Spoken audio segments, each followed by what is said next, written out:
My husband wanted to test me to see if I married him for his wealth, so when his first love came back, he offered me a sum of money to make room for her. He thought I would cry and plead with him to stay, but he didn't expect me to simply take the money, leave a divorce decree, and disappear. 4 years later, I became a well-known actor and raised a child on my own. When I returned, I didn't expect to encounter him while meeting investors for a movie. Matthew stared at me with intensity, and the familiar, stifling feeling made it hard for me to breathe. I quickly found an excuse to leave, but before I could reach the door, Matthew grabbed my wrist. You disappear for 4 years without a word, and now you suddenly reappear?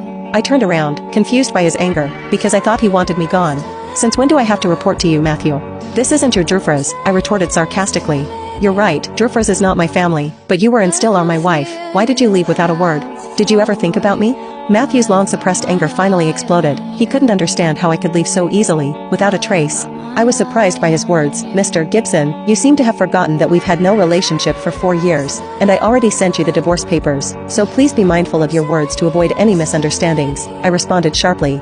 At the mention of the divorce papers, Matthew clenched his fists and quickly reminded me, I'm sorry to tell you this, but I never signed those documents. You are still my wife. I widened my eyes in shock. I thought he would be eager to finalize the divorce and move on with the person he truly cared about.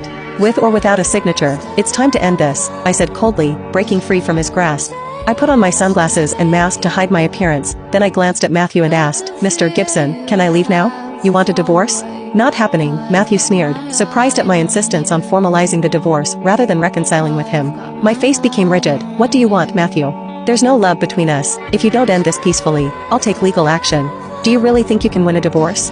Matthew asked. I fell silent, given my circumstances. Disclosing my marital issues or hiring a lawyer seemed impossible. I fumed inwardly. This man is unbelievable.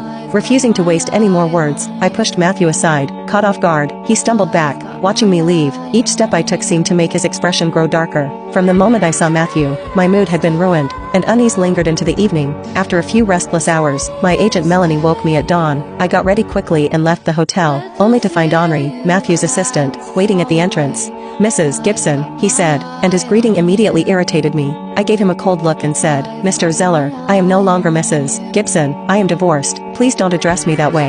Yes, Mrs. Gibson, Henri replied without missing a beat.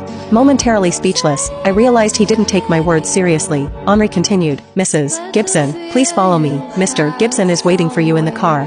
Without replying, I turned my back on him, ignored the nearby luxury car, and led Melanie to my own vehicle.